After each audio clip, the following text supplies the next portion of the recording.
हमनी से होई गईला दूर ये बाबा, कहाँ कौन भइल बा कसूर ये बाबा। रात दिन सोची बसई है बातिया,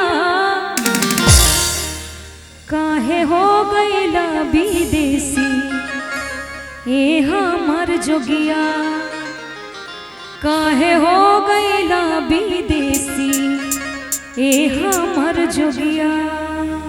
कि बाबा आप इतनी दूर हैं कि हम चाह के भी आपके पास नहीं आ सकते, क्योंकि आप बहुत दूर हैं। ये भक्त की दर्द है कि बाबा हमनी से हो गईला विदेशी